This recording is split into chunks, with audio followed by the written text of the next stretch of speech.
Llegar a dimensionar lo que es una conciencia plena y cómo asumirla ha sido uno de los factores más relevantes en el proceso que yo personalmente experimenté y de lo que he compartido con otras personas durante estos años. Realmente tiene una gran relevancia tanto para manifestar nuestro verdadero potencial y para vivir la vida con plenitud.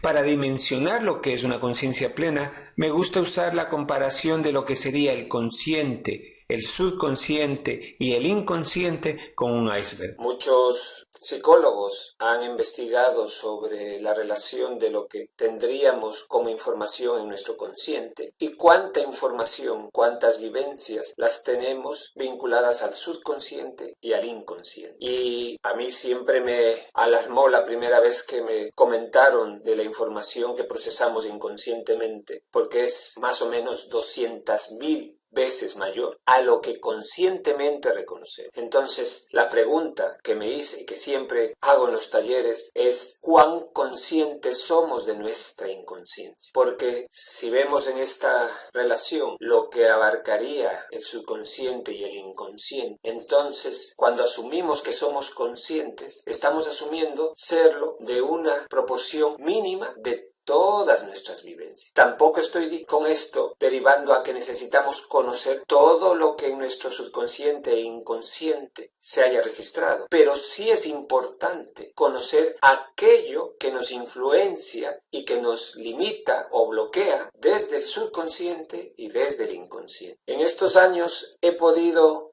ir identificando lo que racionalmente asumimos que tenemos como conciencia y de lo que somos conscientes, pero al mismo tiempo la mayoría no prestamos atención a lo que el subconsciente y el inconsciente influencia en nuestro comportamiento diario, en nuestras actitudes, en nuestra forma de hacer, en cómo asumimos nuestra personalidad, en los miedos, en los bloqueos que podemos tener. Y para mí en este proceso he podido compartir con muchas personas con las cuales me ha permitido identificar lo que podríamos tener como vínculos en el consciente, en el subconsciente y en el inconsciente. Y evidentemente en el consciente va a estar lo que conocemos, que asumimos que es suficiente. Pero en el subconsciente entramos en una relación muy distinta a lo que conocemos. En el subconsciente están todas esas vivencias, toda esa información vinculadas a lo que no quiero conocer, también a lo que podría conocer y a lo que evito conocer. Y es muy importante que tengamos en perspectiva estas tres formas de vincularnos en el subconsciente, porque muchas personas asumimos que yo no quiero conocer lo que tengo en mi interior sobre lo que mi mente racional asume que no es importante o que no tiene sentido o hasta que tengo resistencia. Y de la misma forma, en muchos procesos personales asumimos que no es necesario experimentar ciertas vivencias que nos hacen sentirnos mejor, como serían los talentos, habilidades personales, la vocación, sentimientos que no hemos experimentado y que son sentimientos primales para cualquier ser humano. Y todos esos procesos, de alguna manera, se relacionan con estos tres factores. Y si ya vamos más profundo en nuestra información personal, nos vinculamos a lo que en el inconsciente puede influenciarnos sin ser conscientes de ello. Y en estos factores, a mí me llamó mucho la atención cuando empecé con estos procesos, los trabajos de psicología transpersonal, porque va más allá de la memoria racional y de lo que nosotros desde ese humano racional, esa mujer y ese hombre que asumen conocerse, prestan poca o ninguna atención a esos vínculos con el inconsciente, a lo que no puedo conocer, a la herencia filogenética y al pasado prepersonal. Y sí quiero hacer énfasis en lo que no puedo conocer. ¿Por qué? Porque cuando asumimos desde el consciente lo que yo viví o experimenté en el parto o en mis primeros 3 años, no tiene significación, porque ya no me recuerdo, ya no me afecta, es algo que no tengo ningún vínculo ni emocional, ningún recuerdo. Pero si partimos de que esas experiencias de esos primeros años nos pueden marcar significativamente en los rangos de nuestra personalidad, en los patrones emocionales que asumimos, en los sentimientos que reprimimos, en la relación, el vínculo con nuestra madre, con nuestro padre, entonces esos procesos que se han quedado marcados en esos primeros años, desde el consciente no los vamos ni a poder ni querer reconocer. Pero en estos años he podido constatar cómo todo eso que vivimos en esos primeros años nos influencia, nos dirige, nos afecta, y si no encontramos la forma de reconciliar esos procesos y de llevarlos al consciente, entonces estaremos sujetos a un comportamiento, a un desarrollo personal en el cual no tenemos en cuenta lo que nos está marcando, influenciando desde esos primeros años. Me gusta usar un ejemplo que es muy simple, pero que nos puede dar una referencia de cuánto nos puede influenciar las vivencias del inconsciente. Yo por muchos años he trabajado con lenguaje corporal, y cuando empecé a trabajar sobre el subconsciente y el inconsciente, me di cuenta que en las vivencias de los primeros años, la mayoría se queda registrado en el inconsciente, pero que a nivel visual podemos ser influenciados por estas vivencias. Y si tu padre te gritaba con los brazos en alto o abierto los brazos o cruzado los brazos, esa niña, ese niño que a los 3 años asumió esa figura del padre, va a registrar ese recuerdo en su memoria y poco a poco lo irá olvidando. Pero cuando ya en el presente esa niña, ese niño de adulto confronte a cualquier persona con una figura corporal similar, va a generar inmediatamente un mecanismo de defensa por el cual sentirá rechazo, temor, hasta indignación. He usado este ejemplo que, al ser muy sencillo, nos puede también hacernos dar cuenta cuán fácil puede el subconsciente o el inconsciente influenciar nuestro comportamiento. Pero hay muchas situaciones que vivimos en esos primeros años que nos han marcado y que nos van a influenciar en el futuro sin ser conscientes de ello. E inclusive en ciertas situaciones podemos vivir experiencias que se repiten en el tiempo y que marcan nuestra personalidad, la forma de ser, la forma de asumir las cosas. Y evidentemente eso también tiene que ver en relación a estos dos factores, la herencia filogenética y el pasado prepersonal. Si hago la distinción de estos dos factores porque evidentemente tienen un vínculo mucho más lejano a lo que es la propia persona. La herencia filogenética se refiere justamente a la herencia que recibimos de nuestros padres, de nuestros abuelos, a través de los genomas. Pero no solo se transmiten los genomas para lo que es nuestro desarrollo biológico, físico, porque también hay un vínculo sobre comportamientos, actitudes. Y algunas personas pueden haber tenido la experiencia de que el nieto toma la postura corporal del abuelo, o tiene respuestas similares al abuelo o a la abuela, o tiene vínculos de cosas que al abuelo le gustaba y que al nieto también le gustan, que a la nieta también le gustan. Esa herencia filogenética también nos refiere a aspectos que inconscientemente lo hemos asumido y que nuestro consciente nos influencia, y que probablemente, si fuésemos conscientes de esa herencia filogenética, tendríamos la forma de cambiar aquello que no nos gusta, pero también de hacer aquello que nos gustaría y que tiene el vínculo con lo que al abuelo, a la abuela le hubiese gustado. Y de la misma manera, aún más profundo, en el inconsciente está todo el vínculo al pasado prepersonal. Y yo en esto prefiero ceñirme a lo más cercano de la persona, que es justamente el vínculo en la estancia uterina y en el parto. Yo he trabajado con muchas personas que han tenido experiencias traumáticas en el parto o durante la estancia uterina, cuando la madre ha podido vivir momentos de alta tensión, de estrés emocional, inclusive de miedos, hasta procesos mucho más intensos a nivel de crisis. Y esto, aunque asumimos que no tiene ningún efecto durante el desarrollo del embrión, conforme en el útero nos vamos desarrollando, vamos percibiendo esos estados emocionales. Y a su vez, si en el parto hemos tenido un parto con una experiencia traumática, eso queda un vínculo que se puede reforzar con lo que hayamos vivido durante los primeros años. Pero como es un vínculo inconsciente, aún es mucho más difícil de reconocerlo y de ser consciente que nos afecta. Yo les hago un ejemplo sobre eso que lo he validado con muchas personas que he trabajado, que es justamente el de la cesárea. Cuando hay un parto, que no deberíamos llamar parto, hay una intervención de cesárea por el cual en el útero el bebé está plácidamente con el líquido amniótico en una temperatura cálida y de pronto, sin haber vivido ese llamado a la vida, que es el proceso del parto, es sacado de esa estancia uteramente expuesto a un ambiente muy distinto e inclusive en muchos casos alejado de lo que es la referencia para ese bebé,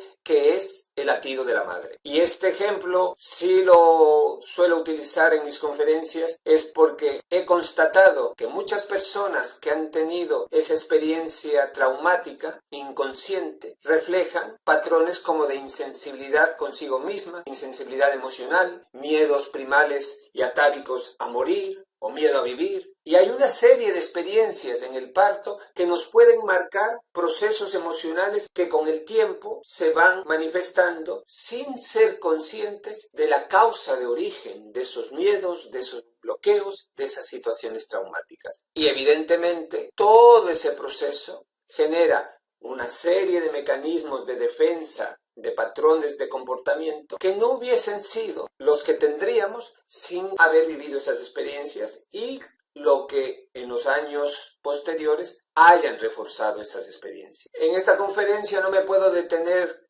a ofrecerles más detalles sobre esto porque estamos haciendo una introducción sobre lo que es el trabajo de la conciencia plena, pero sí quisiera referirme dentro de esa perspectiva del trabajo de conocimiento que yo trato de facilitar, y es que muchas veces asumimos conocer de nosotros mismos mucho más de lo que realmente nos conocemos. Y en esa perspectiva, como seres humanos, hemos asumido patrones de percepción dependiente de lo que conocemos desde nuestra mente racional y que no representa ni siquiera el 1% de lo que asumimos en nuestro subconsciente e inconsciente. Y es importante preguntarse cuán consciente eres de tu inconsciencia, cuánto conozco de mí mismo. Y para llegar a dimensionar lo que podríamos necesitar para conocernos, tendría que preguntarme una serie de preguntas en distintos procesos que nuestro cuerpo, nuestro ser, nuestra persona se desenvuelve. Conozco cómo pienso y cómo siento. Conozco cómo funcionan mis dos hemisferios y cuántas inteligencias tengo. Conozco cuánto y cómo me influencia lo que mi cuerpo percibe. Conozco cuáles son mis talentos, mis habilidades, mis vocaciones, mis capacidades. Conozco cómo se ha ido formando la personalidad que asumo. Para cada una de estas preguntas necesitaría mucho tiempo para explicarle cuánto no conocemos de nuestro propio potencial. No es lo mismo lo que la mente piensa a lo que el cuerpo siente. Y cuando nosotros normalmente actuamos como una respuesta emocional que tiene una relación entre lo que estoy pensando y los sentimientos que estoy teniendo. Y la respuesta emocional, si es desde la mente racional, suele ser una respuesta con un mecanismo de defensa que evita expresar lo que estoy sintiendo. Y de esa manera vamos a ir teniendo conflictos internos entre lo que pienso y entre lo que siento, y en muchos casos negando lo que siento.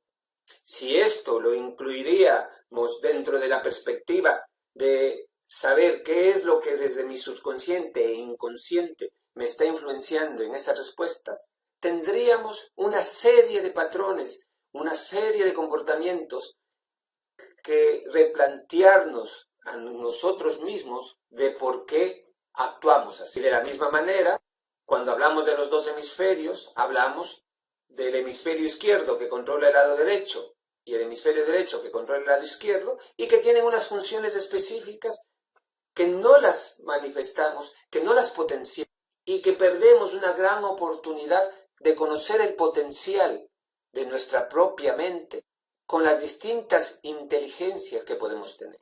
La mayoría debe ya haber conocido sobre inteligencia emocional, las distintas inteligencias a nivel espacial, cognitiva, de aprendizaje, intuiciones, pero todavía hay muchos más procesos que lamentablemente no tenemos el tiempo para dedicarnos a conocer todas las habilidades que nuestros dos hemisferios tienen.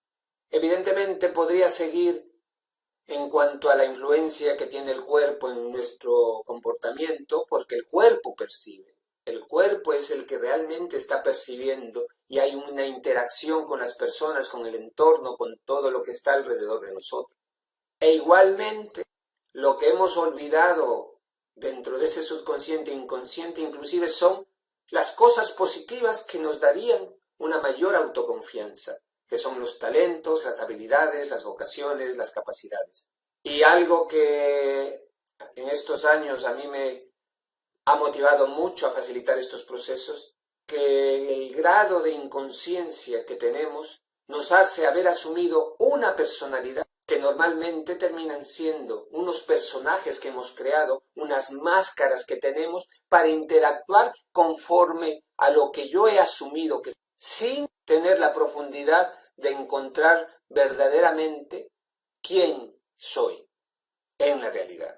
Y de esa manera, lo que tendríamos por conocernos es tanto que no estoy exagerando, que podría hacerles 1000 o 10.000 preguntas sobre aspectos que no conocen de cada una, y en los distintos planos en que nuestro ser se desenvuelve y se manifiesta. Son tantos aspectos que deberíamos haber dedicado nuestra vida justamente a eso, a conocernos, para dar lo mejor de cada uno y compartirlo con los demás.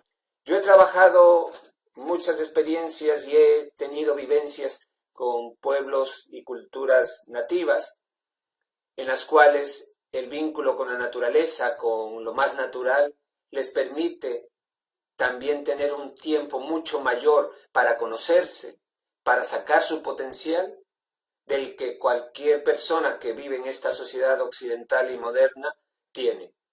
Porque si podríais tener una respuesta positiva a cuánto tiempo de tu vida has dedicado a conocerte y sacar lo mejor de ti. Si somos auténticos con nosotros mismos, vamos a reconocer que el tiempo que dedicamos a conocernos, a sacar nuestro potencial, es mínimo.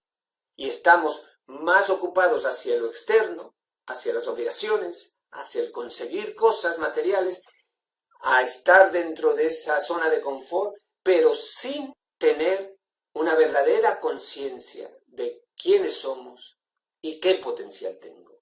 Y tras 20 años de trabajar procesos de autoconocimiento, he llegado a concertar dos cuestiones que son trascendentes para la vida de cualquier persona y para su realización. ¿Conoces lo que te impide vivir tu potencial en plenitud? ¿Cuánto desconoces de tu propio poder interior? Y estas dos preguntas son los factores que yo personalmente creo que son los más importantes para vivir una vida plena y de forma trascendente. Y para responder a esa pregunta de qué es lo que te impide vivir tu potencial en plenitud, tenemos que primero reconocernos a nosotros mismos. Y la mayoría de personas asumen tener unas capacidades limitadas por sus condicionamientos mentales, por esas creencias limitantes, por una serie de mecanismos de defensa, estereotipos o patrones familiares y sociales, con miedos de todo tipo,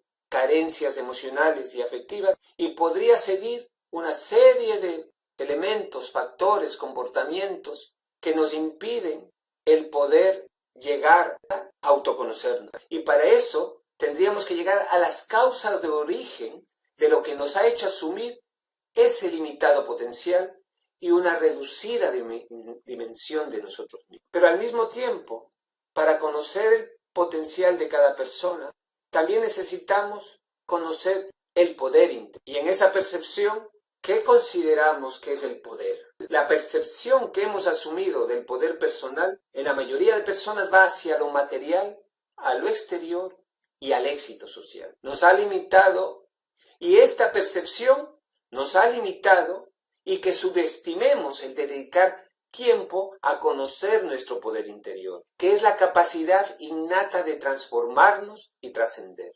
Cuando yo hablo de poder interior, no hablo de ese poder para mostrarme al exterior, sino ese poder que me hace sentirme bien conmigo misma, conmigo mismo, y poder dar lo mejor de mí, todo mi potencial, y no tener miedo a mostrarme, resistencia a mostrarme, o manteniéndome en esa zona de confort, dedicarme a mostrar mi poder desde lo exterior, desde lo material, de lo que he conseguido. Con los años que he facilitado a nivel de talleres y en consultas, procesos de autoconocimiento, cuando uno realmente llega a conocer su potencial y el poder interior que tenemos y sabe cómo manifestarlo y compartirlo, no hay límites para vivir en plenitud.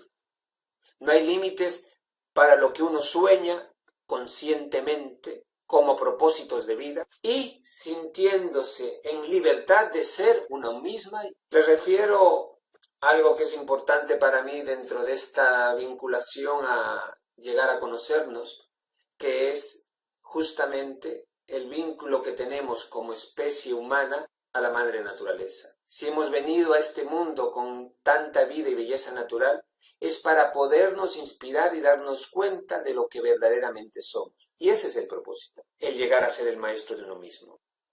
¿Qué representa llegar a ser el maestro de uno mismo? Es ese proceso individual en el que cada persona amplía la conciencia de sí misma, de sí mismo, y manifiesta todo su poder para conseguir aquello que quiera llegar a ser. Pero hablamos de ese poder interior, no del poder exterior, no de lo externo.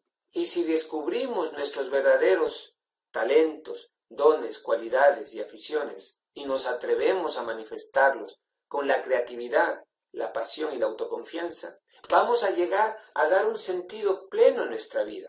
Y eso nos va a permitir tener una conciencia más íntegra de nuestro ser para poder trascender a esa realización interior y compartiendo lo mejor de cada uno. Cuando hablamos de los talentos, de las cualidades, de las aficiones, siempre en mis conferencias pregunto, ¿cuántas personas en su día a día tienen experiencias en relación a desarrollar uno o más talentos? En realmente vivir desde sus aficiones, desde sus vocaciones, en conocerse cuáles son sus cualidades, la capacidad creativa que tiene cada uno, qué pasiones tienen en su vida que les genera esa autoconfianza de querer vivir y atreverse a vivir. Y realmente nuestra sociedad nos ha llevado a preocuparnos más de lo material, de los condicionamientos para vivir en esa zona de confort, pero sin ese bienestar interior que surge de sentirnos bien con nosotros mismos. Y eso solo lo puede uno experimentar cuando desarrolla su potencial. A partir que podemos desarrollar nuestro potencial, puedo ser consciente del poder interior que tengo para vivir plenamente el potencial en todos los planos de mi ser.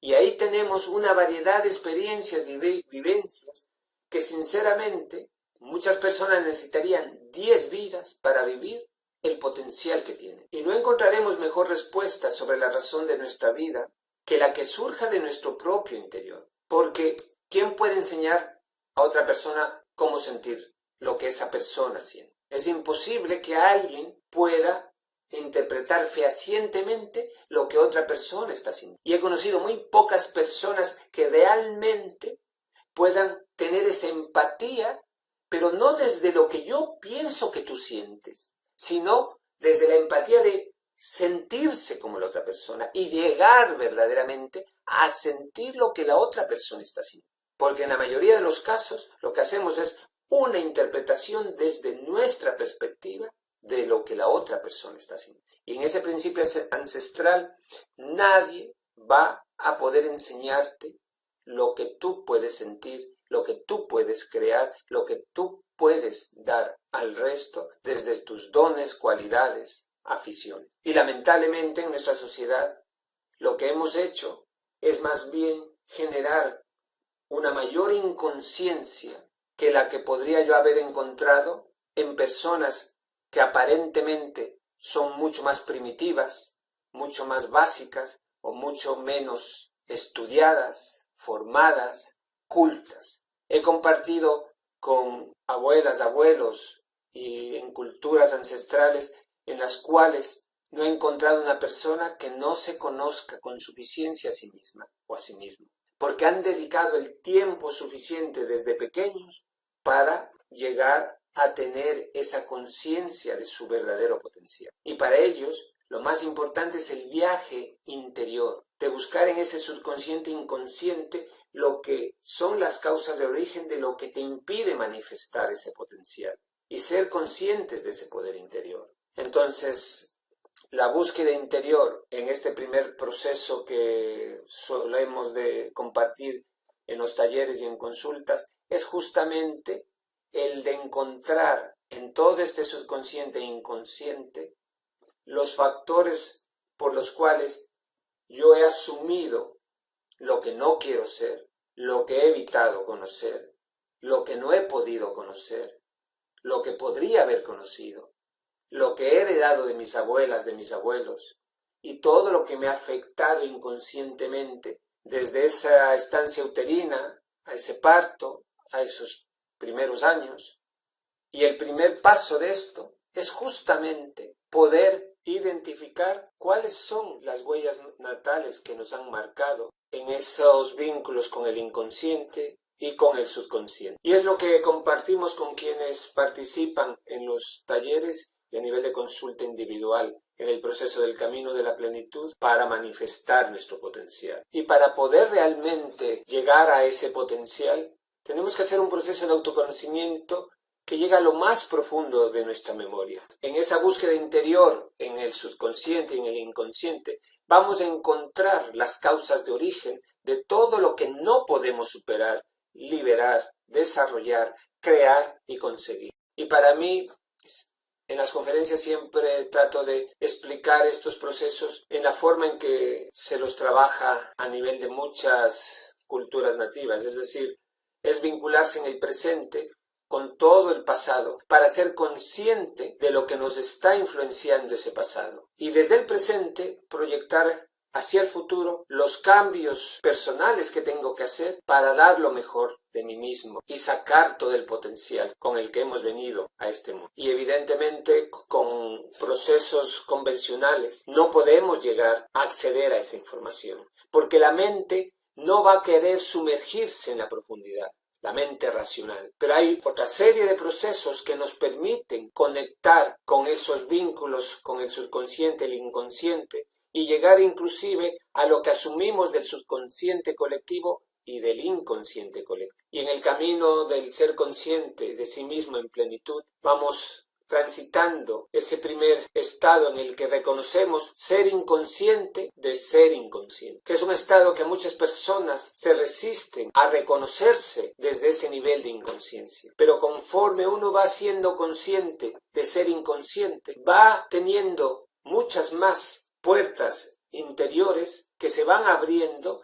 al ir siendo consciente de aquello que me ha ido marcando, que me ha ido modificando mis propios patrones personales e inclusive alterando lo que yo llamo la esencia de la persona. Y conforme uno se va conociendo, va siendo cada vez más consciente de ser consciente. En esta fase vamos a ir teniendo mayor conciencia de cómo quiero vivir, qué estoy sintiendo, qué talentos tengo y cómo puedo desarrollar mis talentos, qué vocaciones tengo y cómo puedo llegar a tener experiencias de manifestarme desde esas vocaciones. Y en ese proceso uno puede llegar a lo que a mí me llevó algún tiempo el ir experimentándolo, que es ser inconsciente de ser consciente. Y esto es posible en el sentido de que vamos cambiando los hábitos, vamos cambiando los patrones, vamos cambiando esos sentimientos raíces, que son los que nos influencian desde lo más profundo. Nuestras actitudes son distintas, nuestra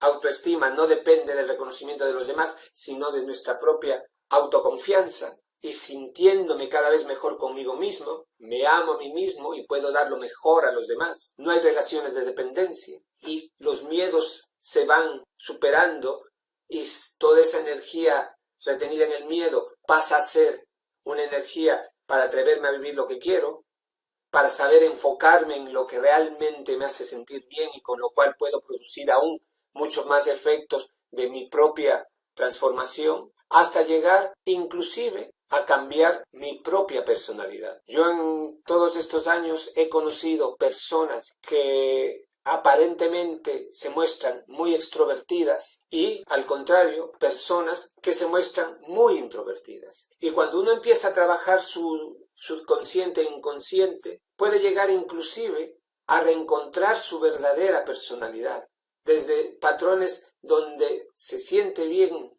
uno mismo por sí mismo y donde esa persona extrovertida reconoce que las máscaras con las que vive, los personajes que ha creado, son los que hacen que esa persona viva en tensión, siendo extrovertida y mostrándose a los demás. Pero detrás hay una serie de patrones que hacen que esa persona viva en tensión continua y que no pueda dejar de controlar, dejar de aparentar el estar bien. Y conforme nos liberamos de todos esos patrones, esa persona puede llegar a descubrir que no es tan extrovertida, que le gusta tener ese perfil de persona tranquila, reservada, pero al mismo tiempo comunicativa, creativa. Y también he conocido personas que, asumiendo ser muy introvertidas, terminan estos procesos de autoconocimiento reconociéndose como extrovertidas, que les gusta comunicar, ser sociables, compartir. No es mi objetivo en esta conferencia llegar a la profundidad del trabajo que hemos compartido con muchas personas en estos 15 años, sino ofrecer una visión general de lo que es la conciencia plena desde